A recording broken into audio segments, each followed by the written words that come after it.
शांति, Om Shanti. BCD number 2362, मुरली तारीख 10 नवंबर 1966। बाबा ने व्याख्या की थी, बाबा गुप्त होने से पहले की वाणी है ये, 3 जुलाई 2017 की। प्रातः क्लास चल रहा था 10 नवंबर 1966 गुरुवार को। 90वें पेज के आदि में बात चल रही थी, जो भक्ति मार्ग के गुरु है वह कोई ज्ञान मार्ग के गुरु थोड़ी ही है।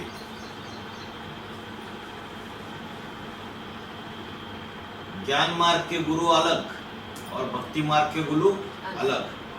ये सब इतने ढेर के ढेर गुरु, फिर देखो अपन को जगत गुरु कह देते हैं।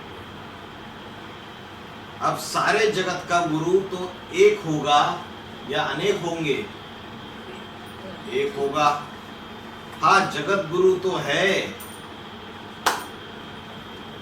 लेकिन भक्ति मार्ग में भी गुरु घंटाल बैठे हुए हैं, जो क्या टाइटल लगाते हैं? श्री श्री 1008 जगत गुरु सच्चिदानंद, श्री श्री 108। अभी महाकुंभ मेले में बड़े बड़े अखाड़े लगाए थे इन गुरुओं ने, तो करोड़ों लोग इकट्ठा करते हैं, पंडाल लगाते हैं बड़े बड़े। लेकिन भक्ति मार्ग के जो गुरु है वो क्या सद्गति करते हैं? तो सद्गति नहीं करते हैं। तो तुम कोई सद्गति दाता गुरु नहीं हो क्या? अष्टदेव सद्गति करते हैं? एक बाप ही सद्गति करने वाला है। तो बोला सद्गुरु दाता, सद्गति दाता गुरु तो एक ही है ना बच्ची, जो सबको सद्गति देता है। तो सद्गुरु की जो आत्मा है वो अष्टदेव में प्रवेश करके कार्य कर रही है। मुक्ति सद्गति देने वाले अष्टदेव नहीं है, वो तो निमित्त मात्र है। तो बोला क्योंकि वह एक ही जो सदा सत्य है, इसलिए उसे सद्गुरु कहते हैं। बाकी के जितने भी हैं वो सदाकाल सत्य नहीं है। राम वाली आत्मा 84 जन्म पूरे के पूरे पक्की सूर्यवंशी है, लेकिन अष्टदेव भी अंतिम जन्म में दूसरे धर्म में नीचे गिर जाते हैं। तो सदाकाल सत्य है अष्टदेव नहीं। वो जो नंबर 1 है, राम की आत्मा को हो, प्रजापिता को हो, वो बाबा ने बोला सदाकाल सत्य है। आत्माओं का बाप सदा सत्य है, इसलिए सद्गुरु है। अच्छा, सद्गुरु साकार होता है या निराकार होता है? साकार होता है। तो आत्माओं का बाप, जिसकी बिंदी का नाम शिव है, जो सदा निराकार है, वो साकार सृष्टि में आता है तो साकार तन का आधार लेता है, और वो कभी भी संग के रंग में नहीं आता है। तो सदैव निराकारी स्टेज वाला है, सदैव ज्योति बिंदु स्थिति में रहने वाला है। जो दूसरे धर्म पिता है, वो दूसरे धर्म पिता निराकारी रहते हैं। शुरू में जब जीसस क्राइस्ट आया, गुरु नानक आए, महात्मा बुद्ध आए, उनकी निराकारी स्टेज देखने में आई। लेकिन बाद के जन्मों में क्या वो सदाकाल निराकारी रहते हैं? अहंकारी हो जाते हैं, देह अहंकारी हो जाते हैं। लेकिन जो बाप है वो पूरे 84 जन्मों में सदा काल के लिए सत्य है, इसलिए वो सद्गुरु बनता है, वो सद्गति के निमित्त बनता है। सदैव निराकारी स्टेज वाला है। और बाकी के धर्म पिताएं जो है वो नंबरवार निराकारी बनते हैं। अष्टदेव भी नंबरवार निराकारी बनते हैं। और बाबा ने बोला है बाप की प्रत्यक्षता कैसे होगी? तो अष्टदेव है, इनकी अव्यक्त स्टेज ही बाप को प्रत्यक्ष करेगी। देखो शंकराचार्य को भी कहते हैं जगत गुरु। शंकराचार्य जो है, आदि शंकराचार्य, उसको जगत गुरु कहते हैं। कौन सा आचार्य? शंकर आचार्य। सबको कहते हैं जगत गुरु। अभी दुनिया में ये जग्गी वासुदेव है, सुना है नाम? दाढ़ी वाले, ईशा फाउंडेशन वाले, उनको भी बोलते हैं जगत गुरु। क्या वो जगत गुरु है? तो झूठा टाइटल लगाते हैं। जगत गुरु माना सारे जगत का गुरु। इस्लामी भी माने, क्रिश्चियन भी माने, बौद्धी भी माने, सन्यासी भी माने, मुस्लिम भी माने, आर्य समाजी भी माने, सिख भी माने, और नास्तिक से नास्तिक भी उसके सामने नतमस्तक हो जाए, तब कहेंगे उसको जगत गुरु। तो ये जो शंकराचार्य है, ये भी टाइटल लगाते हैं जगत गुरु का। हिंदू, मुस्लिम, सिख हो, कोई भी धर्म वाला हो, सबका जगत गुरु होना चाहिए। सारी दुनिया तो उनको फॉलो ही नहीं करेंगे, चाहे इब्राहिम हो, बुद्ध हो, क्राइस्ट हो, सारी दुनिया उनको फॉलो नहीं करती। क्राइस्ट के जितने फॉलोअर्स बनते हैं 250-300 करोड़, और इस्लाम धर्म के फॉलोअर्स भी कम है, बौद्ध धर्म के भी कम है। लेकिन जो बाप है, जो सदगति दाता है, जो सदगुरु बनता है, वो कितने पॉपुलेशन का बाप बनता है? कितनी आत्माएं उसको फॉलो करती है? अभी कितनी पॉपुलेशन है दुनिया की? ये तो भारत की है,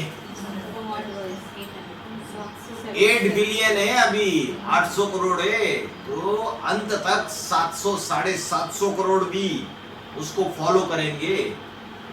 तो बाबा ने बोला कि जो बाकी धर्म पिता है उनके फॉलोवर्स तो लिमिटेड है, तो फिर जगत गुरु कैसे कहते हैं? तो आत्मा रूपी जो ब्रदर्स है, उनका सदगुरु कौन है? निराकार आत्माओं का निराकारी गुरु होगा या साकारी गुरु होगा? निराकारी आत्माओं का निराकारी गुरु होगा। तो निराकारी गुरु माना निराकारी स्टेज में टिकने वाला, ऐसा नहीं कि ज्योति बिंदु शिव, जो निराकारी स्टेज में टिकता है। तो बोला 16 कला संपूर्ण जो आत्माएं बनती है, उनमें भी आदि है देवात्माएं, जो निराकारी स्टेज में संपूर्ण स्थित होती है। जो 16 कला संपूर्ण बनेंगे, उनमें भी आदि देवात्माएं ऐसी है जो निराकारी स्टेज में स्थित होती है। आपने जैनियों में भी 2 देखे, एक है दिगंबर और दूसरे है श्वेतांबर। निराकारी स्टेज में कौन टिकते हैं? दिगंबर। तो बाबा ने बोला रुद्रमाला जो है वो निराकारी स्टेज में टिकने वाले हैं। तो 4.5 लाख में से 2.25 लाख रुद्रमाला के मन के और 2.25 लाख विजयमाला के मन के। तो 2.25 लाख जो रुद्रमाला के मन के वो निराकारी स्टेज में टिकने वाले हैं। लेकिन जो विजयमाला के मन के हैं वो भी पक्के पक्के सूर्यवंशी बनेंगे या नहीं बनेंगे? जब लक्ष्मी आके नारायण का वरण करेगी, लक्ष्मी चंद्रवंशी, नारायण सूर्यवंशी। जब शादी होती है कन्या की, तो वो पति का कुल मिलता है या नहीं मिलता है? मिलता है, तो वो भी सूर्यवंशी बन जाएगी।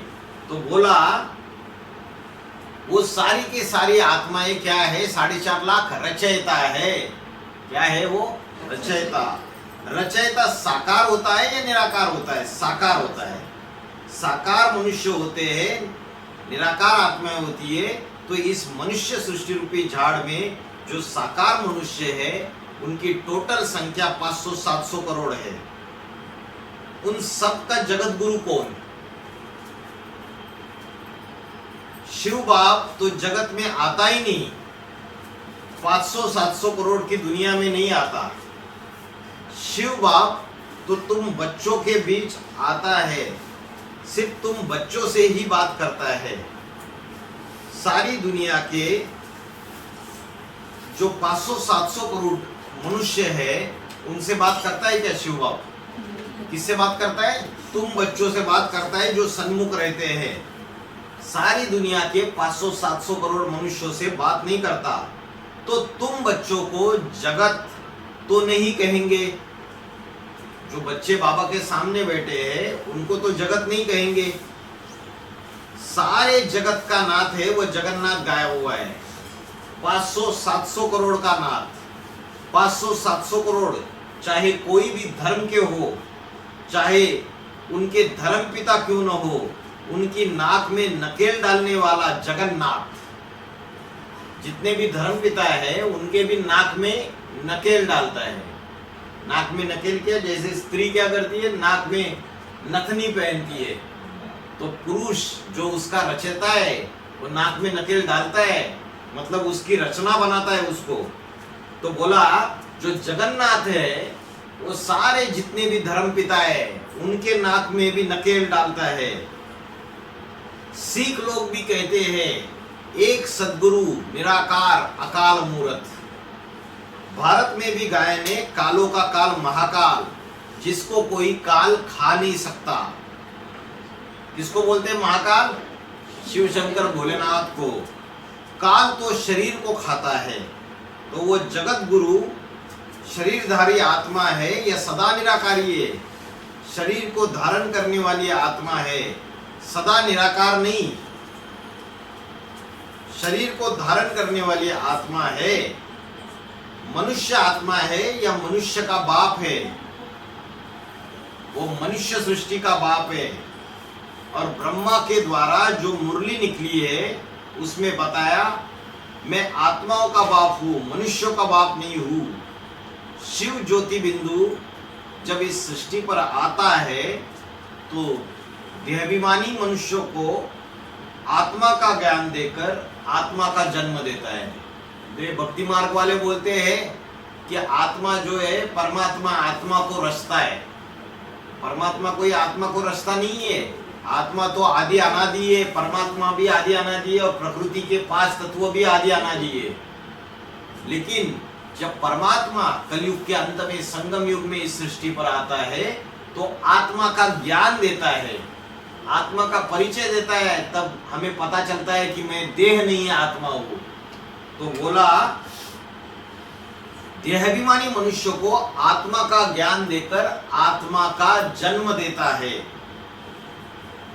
पहले सभी मनुष्य मात्र तत्वमय बुद्धि वाले थे। अभी बाबा का ज्ञान मिलने से पहले हम जड़त्वमय बुद्धि वाले थे या चैतन्य बुद्धि वाले थे? जड़त्वमय बुद्धि वाले थे।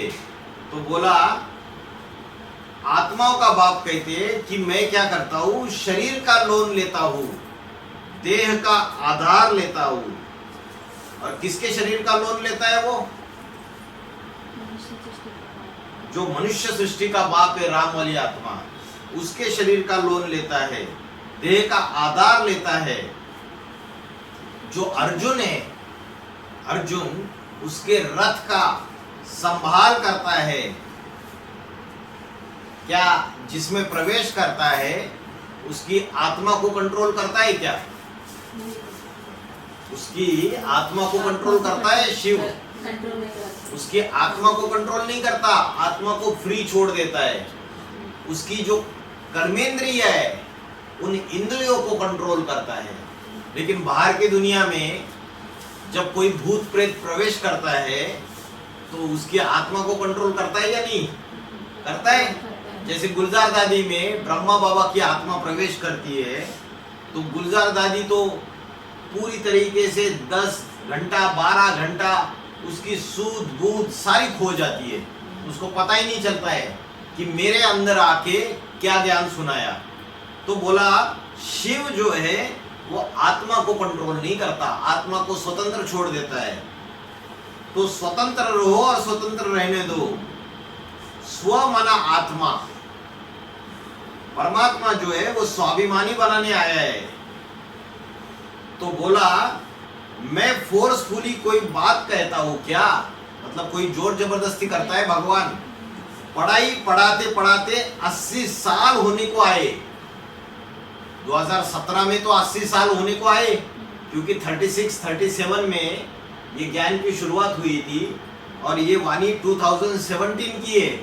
तो 80 साल होने को आए, किसी को फोर्स डाला, किसी को फोर्स किया? बाबा ने बार बार बार बार वही बातें रिपीट की। शास्त्रों में क्या बोला रामचरितमानस में? तुलसी गरीब निवास की कोई न सुने बात। जो तुलसी है, तुलसीदास, गरीब निवास की कोई न सुने बात। वैसे बाबा 80 साल से बोलते आए, योगी बनो, पवित्र बनो, देही अभिमानी बनो, परमात्मा को याद करो, एक शिव बाबा दूसरा न कोई।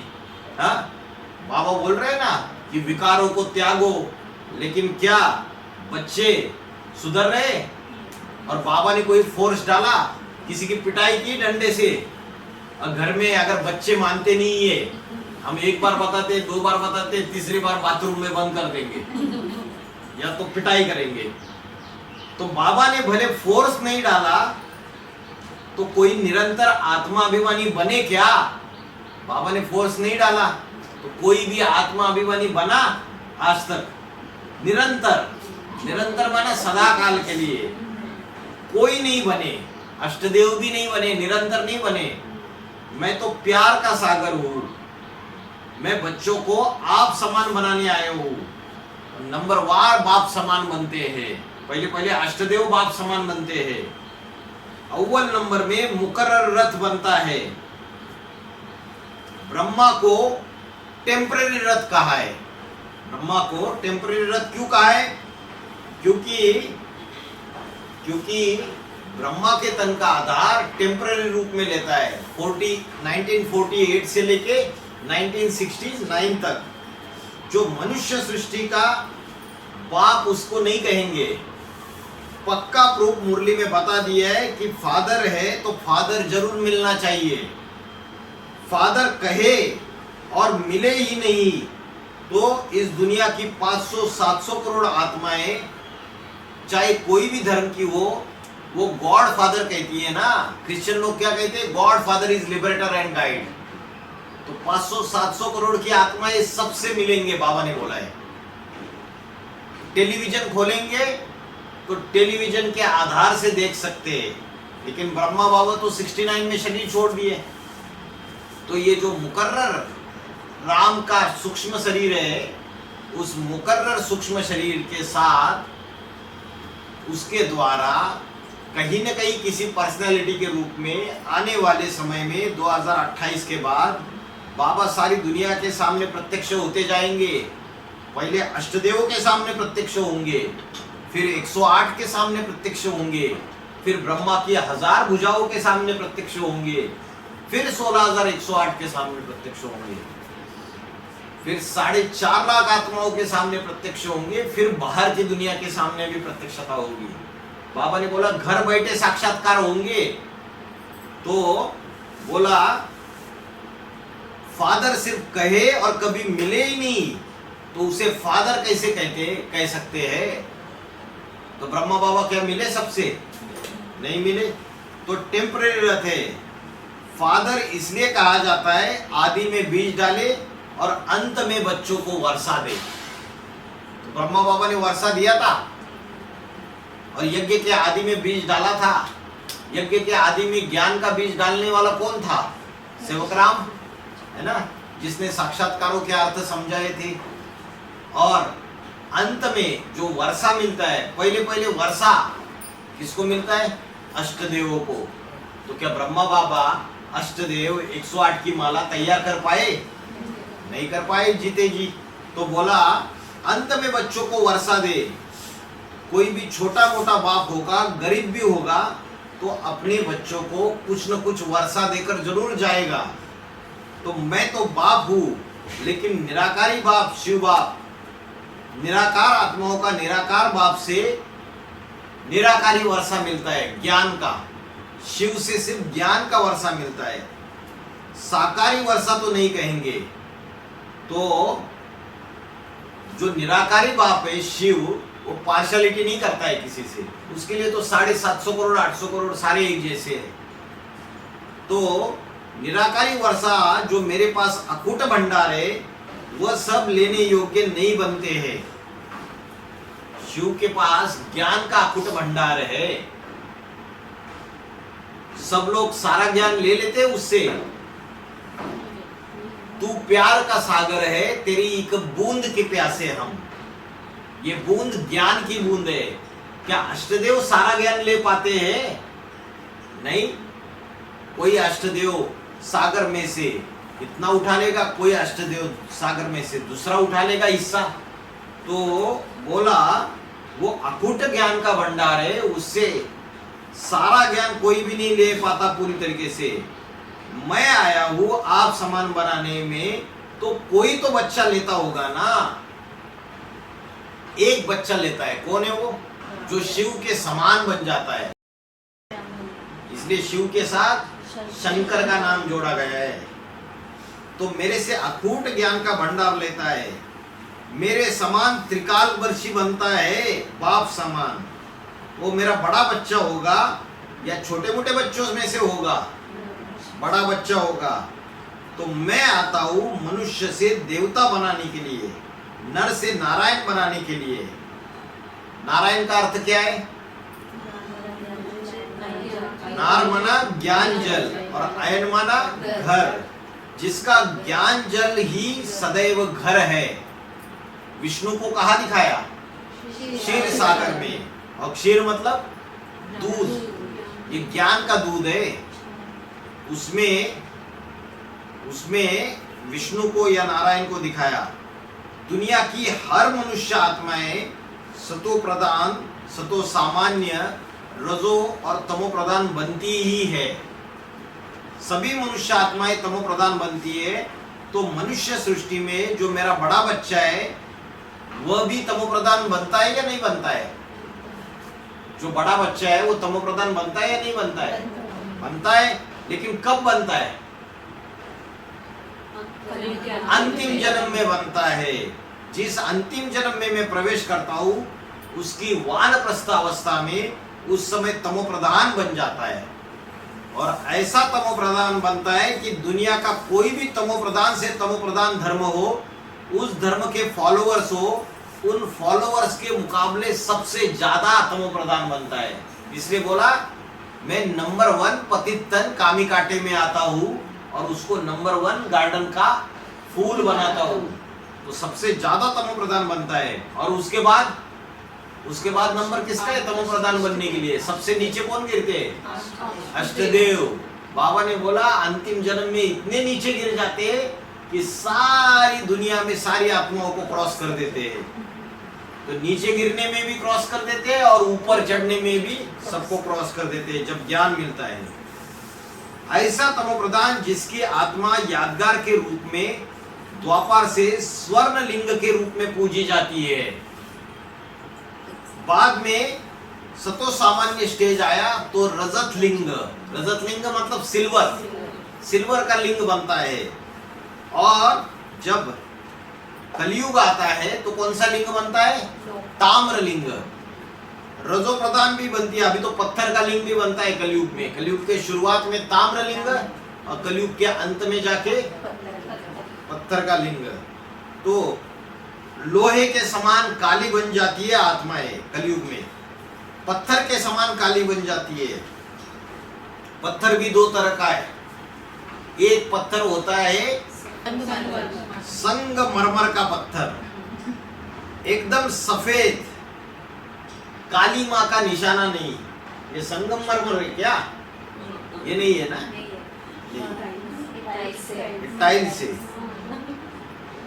बल पत्थर बुद्धि तो है, वो संगमरमर का पत्थर जैसा बनता है। और संगमरमर के पत्थर को आज बहुत डिमांड है ना। तो बोला कि राम की आत्मा अंतिम जन्म में पत्थर बुद्धि तो बनती है, तो भी कालेपन का नाम निशान नहीं है। ऐसी पत्थर बुद्धि कोई आत्मा है, उसके फॉलोअर्स जो संगमरमर के रूप में अंतिम जन्म में भी पत्थर बुद्धि देखे जा सकते हैं। तो लक्ष्मी वाली आत्मा एक ऐसी आत्मा है मनुष्य सृष्टि रूपी रंगमंच पर, जो जन्म जन्मांतर एक के ही संबंध संपर्क में अति गहरा संबंध जो माना जाता है वो बहुत याद आता है। वो गहरा संबंध कौन सा संबंध होता है? पति पत्नी का संबंध। उस संबंध भी आती है तो एक आत्मा के सिवाय कोई दूसरी आत्मा के साथ पति पत्नी के संबंध में और सभी इंद्रियों से क्लोज कनेक्शन में नहीं आती है। जो लक्ष्मी है वो एक ऐसी स्त्री है या ऐसी आत्मा है इस दुनिया में, वो अव्यभिचारी रहती है 84 जन्मों में। वो एक को ही पति बनाएगी अनेक जन्मों में, और अगर वो पति के रूप में नहीं मिलेगा तो कुंवारी रह जाएगी। इसलिए बोला शास्त्रों में, जन्म जन्म लगी लगन तुम्हारी, वरण शंभु न तो रहू कुंवारी। बोला सभी इंद्रियों से क्लोज कनेक्शन में भी एक से आएगी तो काली बनेगी या गोरी बनेगी? गोरी ही बनी रहती है। फिर उसका सारा ग्रुप नंबरवार गोरा, उसका जो ग्रुप है वो सारा का सारा गोरा, विजय माला का। इसके बोलते जैनियों में श्वेतांबर, श्वेत माना गोरा, श्वेत सफेद कलर को श्वेत बोलते माना गोरा। क्योंकि संगमरमर के पत्थर भी ऐसे होते, कोई पत्थर टोटल व्हाइट, कोई थोड़ा बहुत काला भी हो जाता है। तो मैं जिस मुकर्रर रथ को लेता हूँ वो टोटल काला हो जाता है, टोटल पत्थर बुद्धि। अभी अयोध्या में राम लल्ला की प्रतिष्ठापना की, उसका मुख काला दिखाया या गोरा दिखाया? काला दिखाया। महाराष्ट्र में जाइए, विठ्ठल का मुख पूरा का पूरा काला दिखाते हैं, कृष्ण को काला या सावरा दिखाते हैं। तो राम को काला, कृष्ण को काला, शंकर को भी काला दिखाते, जगन्नाथ को भी काला दिखाते, और तिरुपति बालाजी वो भी काला। अच्छा, इधर ही बालाजी महाराज। इतना पत्थर बुद्धि कि ब्रह्म वाक्य में बता दिया कि शिव बाबा में से शिव ज्योति बिंदु को निकाल दो तो शव रह जाएगा। क्या रह जाएगा? शव रह जाएगा। तो दुनिया वालों को पता नहीं राम को काला क्यों दिखाते, कृष्ण को काला क्यों दिखाते, शंकर को काला क्यों दिखाते, पता ही नहीं उनको। इसलिए दिखाते हैं क्योंकि वो हमारे तुम्हारे जैसे जन्म मरण के चक्र में आने वाली आत्मा है, और अंतिम जन्म में जाके वो सारी दुनिया में सबसे ज्यादा नीचे गिर जाती है, सबसे ज्यादा पतित हो जाती है, काली हो जाती है, पत्थर बुद्धि हो जाती है। तो अगर शिव बाबा में से शिव ज्योति बिंदु को निकाल दो तो शव रह जाएगा। उसे शिव नहीं कहेंगे, शव माना मुर्दा।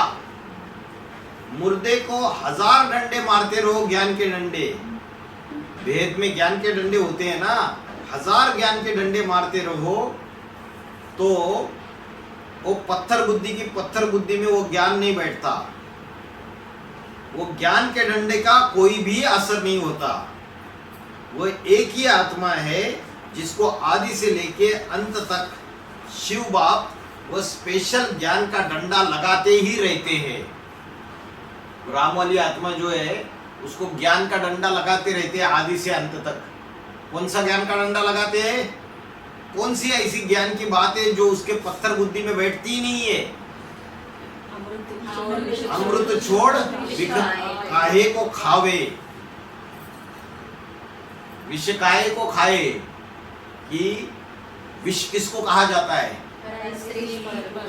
पर पुरुष या पराई स्त्री, इनका जो सेवन है, भोग भोगना है, इसे विष कहा जाता है।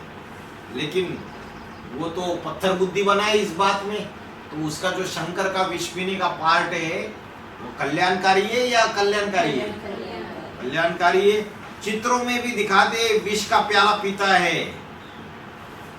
सारी दुनिया में कोई भी प्राणी मात्र हो, चाहे देवता हो, मनुष्य हो, राक्षस हो, खूंखार से खूंखार सर्प हो, वासुकी नाग क्यों न हो, लेकिन कोई भी प्राणी मात्र विष पीने के लिए तैयार नहीं होता है ना। लेकिन शंकर को दिखाया विषपाई, वह तैयार होता है जो सारी मनुष्य सृष्टि का, सारी प्राणी मात्र जितने भी जो फैले हुए हैं उन सबका जब तक टोटल विनाश नहीं होता तब तक वो विष पीना छोड़ता नहीं है। अच्छा, क्या बोला? जब तक टोटल विनाश नहीं होता तब तक वो विष पीना छोड़ता नहीं है। तो बाबा ने तो शरीर छोड़ दिया बोलते हैं, फिर क्या विष पीना छोड़ दिया? प्रवेश अगर छोड़ दे बीच में तो क्या होगा? विनाश काहे से होता है? अपवित्रता से विनाश होता है, विषय विकारी बनने से विनाश होता है।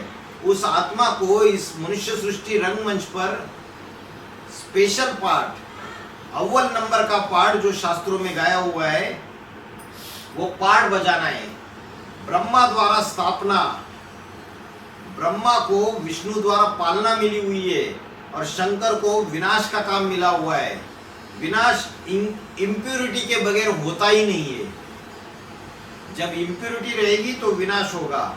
तो उसको जो कार्य मिला हुआ है रंगमंच पर, वो कार्य करेगा या बीच में भाग खड़ा हो जाएगा? कार्य करेगा, हाँ पूरा करेगा। इसलिए गीता में शब्द आया है, अर्जुन जो ज्ञान का अर्जन करने वाला है, ज्ञान धन का अर्जन करने वाला है, सद्भाग्य का अर्जन करने वाला है, वो अर्जुन क्या कहता है भगवत गीता में दूसरे अध्याय में? कर्मणि घोरे, मुझे इस घोर कर्म में क्यों डाल रहे हो? कौन सा घोर कर्म? ये विष पीने का।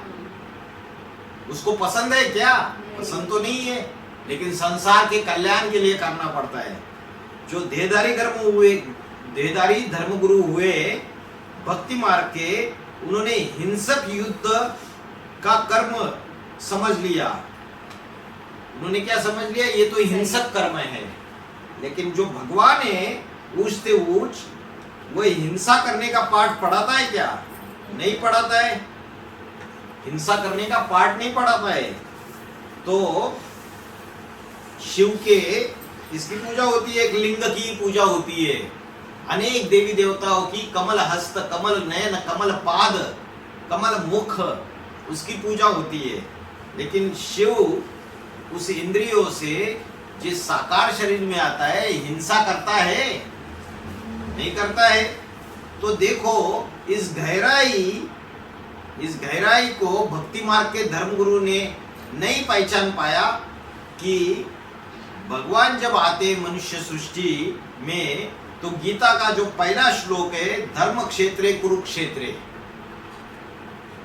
ये जो धर्म है, धर्म के युद्ध भूमि रूपी क्षेत्र में और अनेक प्रकार के धर्म के आधार पर जो कर्मकांड बने हुए हैं, कर्मकांड बने हुए हैं ना, अलग अलग धर्मों के अलग अलग कर्मकांड है। हिंदू धर्म में क्या करते हैं? मुर्दे को जला देते हैं, और दूसरे धर्म में जमीन में गाड़ देते हैं। क्रिश्चियन लोग, मुस्लिम लोग, तो अनेक अनेक कर्मकांड बताए हुए। वो जाएंगे मुसलमान लोग तो क्या करेंगे? चादर चढ़ाएंगे। किस पे चादर चढ़ाते हैं?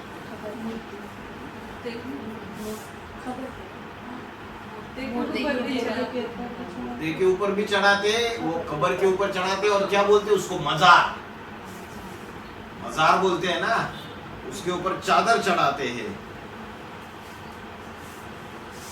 पीर बाबा का मजार, अच्छा माता जी को पता है। तो अलग अलग धर्म वाले अलग अलग कर्मकांड करते हैं। ये मुस्लिम धर्म वाले क्या मानते हैं? वो मानते हैं रूह जब अपना जिस्म छोड़ देती है तो जमीन दोस्त हो जाती है। वो ये मानते हैं कि रूह माना आत्मा किसी दूसरे माँ के गर्भ में प्रवेश करती है और पुनर्जन्म ले लेती है। पुनर्जन्म के चक्र को मानते हैं कि मुस्लिम लोग मानते हैं? नहीं मानते। इसलिए वो क्या बोलते हैं? जमीन दोज कर देते, जमीन में गाड़ देते हैं। और हिंदू मानते हैं कि आत्मा कभी 5 तत्वों या जड़ तत्वों में से जो मुख्य तत्व पृथ्वी है उसमें कभी मिलती नहीं है। आत्मा चैतन्य, शरीर 5 तत्वों में विलीन हो जाता है। तो चैतन्य आत्मा जड़ प्रकृति में कैसे मिलेगी? और जो मुसलमान और क्रिश्चियन धर्म वाले हैं वो तो पुनर्जन्म को मानते ही नहीं। तो ये ढेर सारे कर्मकांड, अलग अलग धर्म की अलग अलग धारणाएं, धर्म क्षेत्रे कुरुक्षेत्रे, उन कर्म कांडों को लेकर बड़ा झगड़ा चल रहा है आज दुनिया में।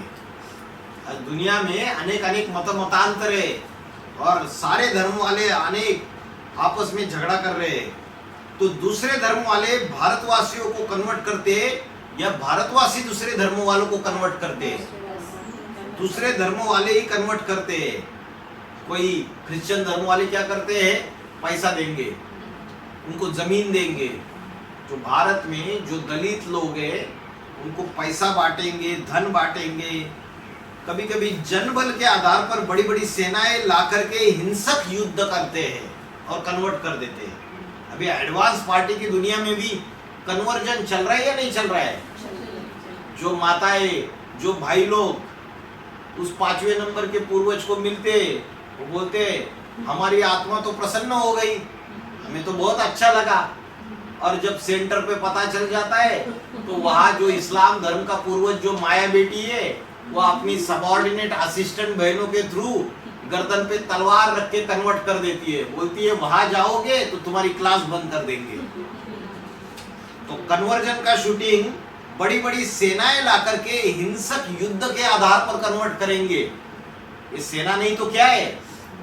जो सबऑर्डिनेट बहनें हैं अलग अलग सेंटर पे बैठी हुई और उनके जो लल्लू चप्पू करने वाले, उनकी चाटुकारी करने वाले जो भाई बहन हैं, जो ज्ञान की गहराई को समझते ही नहीं, ना अष्टदेव के पाठ को समझते हैं, तो वो क्या करते हैं? धमकियां देते हैं, हिंसक युद्ध के आधार पर कन्वर्ट करेंगे कि वहां मत जाओ, यहां आओ, नहीं तो आपकी सेवा बंद कर देंगे, आपकी क्लास बंद कर देंगे। तो बोला 20 प्रकार की उल्टी उल्टी बातें सुना करके कन्वर्ट कर देते हैं। ऐसी ऐसी बातें सुनाएंगे, बोलेंगे अरे जो पुरुष लोग हैं ना वो सारे दुर्योधन दुशासन है। उनको पूछो कि जिस तन में भगवान आया वो पुरुष है या स्त्री है? पुरुष है। और बाबा ने बोला दुर्योधन दुशासन है तो A to Z, उसमें मनुष्य सृष्टि का बाप भी नहीं छूटता है उससे। तो अष्टदेव में क्या सिर्फ स्त्री चोले ही होंगे या पुरुष चोला भी हो सकता है? पुरुष चोला भी हो सकता है। बाबा ने बोला अष्टदेव में आने के लिए चोले की बात नहीं है, आत्मिक स्थिति की बात है। जिसकी जितनी पावरफुल आत्मिक स्थिति वो पाठधारी अष्टदेव में आएंगे। तो देखो ये जो दूसरी दूसरी बातें सुनाकर कन्वर्ट कर लेते हैं दूसरे धर्म वाले हिंदुओं को। देखो तुम्हारे भगवान राम, उनकी सीता चुरा ली गई।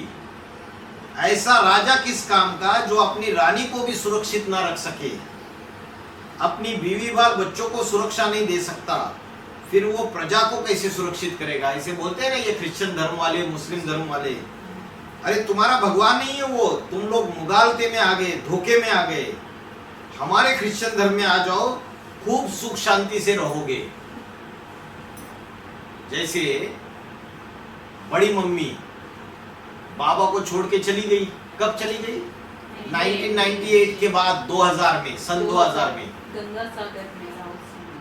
हाँ, सन 2000 में चली गई छोड़ के बाबा को। तो जो विधर्मी है वो बोलेंगे ऐसा भगवान होता है क्या जो अपनी पत्नी को, अपनी बीवी को ही संभाल के नहीं रख सकता? रावण उठा के देखो उसको ले गया और अपने अपने धर्मों में कन्वर्ट करना चालू कर दिया। तो ये क्या करते हैं? बोलते हैं कि हमारे धर्म में आओ, तुमको खूब धन मिलेगा, मकान महल माड़िया सारी मिलेगी। और भारतवासी बेचारी जो माताएं कन्याएं कम बुद्धि वाली होती है, उनको ये पुरुष लोग क्या कर देते हैं? बरगलाए देते हैं। ऐसे ही दूसरे धर्म के धर्म पिताएं और उनके फॉलोअर्स ने भारत की कन्या माताओं को अच्छी तरह से समझा बुझा कर कन्वर्ट किया, अपने अपने धर्म की वृद्धि करते रहे और भारतवासियों की जनसंख्या में घटोती आ गई, कम कम होती गई भारत की जनसंख्या। भारतवासी कमजोर हो गए। दुनिया के धर्मों के मुकाबले विदेशी विधर्मी पावरफुल बन गए। तो अर्जुन को क्या बताया?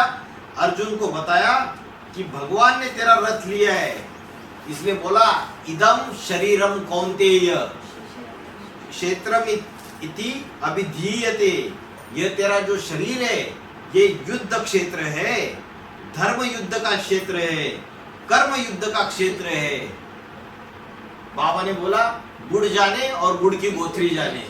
हम तो बाबा को देखते थे तो बच्चे बाबा बाबा बाबा बाबा करते रहते थे, कोई बाबा को इधर से खींच रहा है, कोई बाबा को उधर से खींच रहा है, लेकिन उसका जो शरीर है वो युद्ध क्षेत्र है, धर्म युद्ध क्षेत्र है, कर्म युद्ध क्षेत्र है। उसके शरीर को सहन करना पड़ता है या नहीं करना पड़ता है? संगम युग में करना पड़ता है, क्योंकि बाबा ने बोला कि जो सृष्टि में सारी जो भूत प्रेत है उसका भी भूतनाथ है, तो भूत प्रेत उसके पास आते रहेंगे, वो भी चाहते हैं ना कि मुक्ति लेना, वो भी एनर्जी लेना चाहते हैं उससे। तो बोला ये जो तेरा शरीर है वो धर्म युद्ध का क्षेत्र है, कर्म युद्ध का क्षेत्र है। दुनिया में जितने भी युद्ध क्षेत्र हुए हैं उसमें बड़ा से बड़ा युद्ध क्षेत्र है ये शरीर रूपी रथ। उस शरीर से युद्ध की जाती है। तो बोला शंकर विष पीता है, तो शरीर से युद्ध करनी पड़ती है या नहीं करनी पड़ती है मायावी आत्माओं से? तेरा ये मनुष्य शरीर रूपी रथ सारी दुनिया के लिए यज्ञ कुंड है। क्या है? यज्ञ कुंड। और जिसका नाम दे दिया अविनाशी रुद्र गीता ज्ञान यज्ञ कुंड। इसमें क्या होता है? सारी दुनिया इस यज्ञ कुंड में स्वाहा होती है। ये शरीर रूपी क्षेत्र को हो, धर्म युद्ध का क्षेत्र को हो, सारी दुनिया स्वाहा हो जाएगी। इसलिए उसे क्या कहते हैं? सारे जगत का गुरु कहते हैं, सदगुरु। ब्रह्ममुख वाणी में बोला है इस रुद्र ज्ञान यज्ञ कुंड में सारी दुनिया स्वाहा हो जाएगी।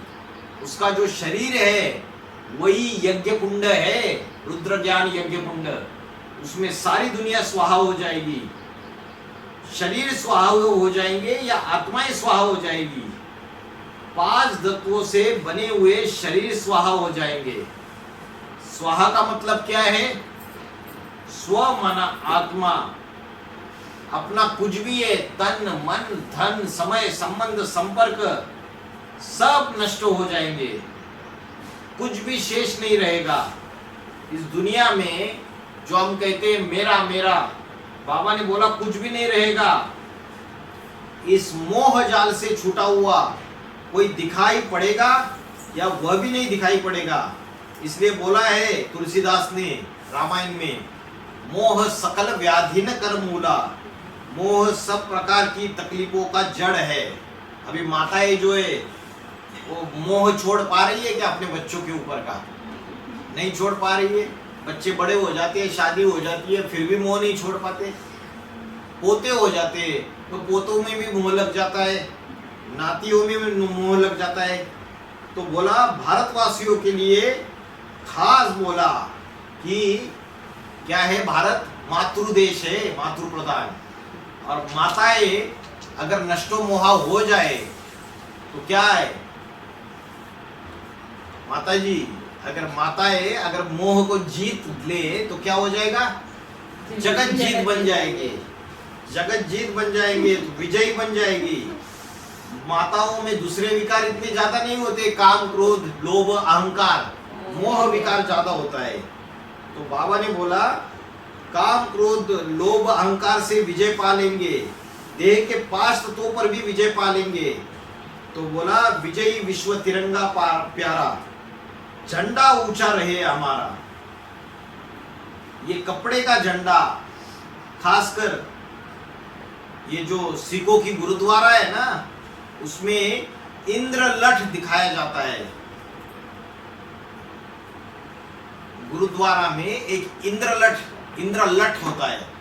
तो इंद्रलठ जो है वो बाबा ने बोला इंद्रियों को जीतने वाले को इंद्रलठ कहा जाता है।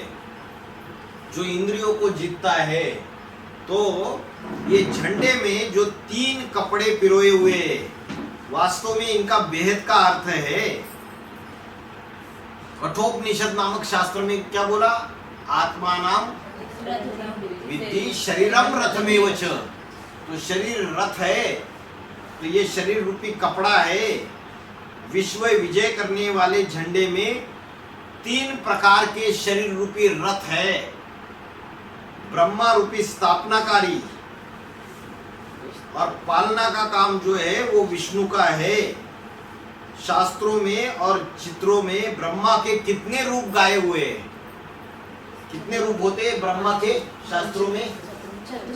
चतुर्मुखी ब्रह्मा गाया हुआ है और पंचमुखी ब्रह्मा भी गाया हुआ है। तो उसमें अव्वल नंबर ब्रह्मा भी कोई होगा या नहीं होगा? जो अव्वल नंबर ब्रह्मा है उसे कहते हैं परम ब्रह्म। एक को नमन करना है या अनेकों को नमन करना है? एक जो गाया है सद्गुरु, सद्गुरु एक सच्चा गुरु है, बाकी सारे झूठे हो गए। तो बोला एक सद्गुरु सच्चा है, जिसको अंग्रेज लोग मानते हैं God is truth, God is one, एक को मानते हैं। तो बोला बिंदी को मानते हैं या उस बिंदी जिसमें प्रवेश करती है उसको ट्रूथ मानते हैं? किसको मानते हैं? बिंदी जिसमें प्रवेश करती है उसको मानते हैं। तो सब आत्माओं का रूप तो एक ही है, कोई फर्क नहीं। वह रूप अमूर्त है, अ मतलब नहीं, मूर्त माना मूर्ति, मूर्ति नहीं है, बिंदु रूप है। अनोरणीयाम समनुस्मरेत, भगवत गीता में बोला है आत्मा जो है अनुरूप है। और जैसे बाहर की दुनिया में एटम बम बनता है तो एटम जो होता है बड़ा सूक्ष्म होता है, वैसे आत्मा भी सूक्ष्म होती है। तो बाबा ने बोला जगत गुरु जो कहलाती है वो सद्गुरु निराकार कहलाता है। और जो झूठे गुरु है उनके झूठेपन का भी पता दुनिया को लगना चाहिए। तो आगे चल के कौन सच्चा गुरु है सद्गुरु और कौन झूठे गुरु है ये सारी दुनिया को पता चल जाएगा आने वाले समय में। ओम शांति।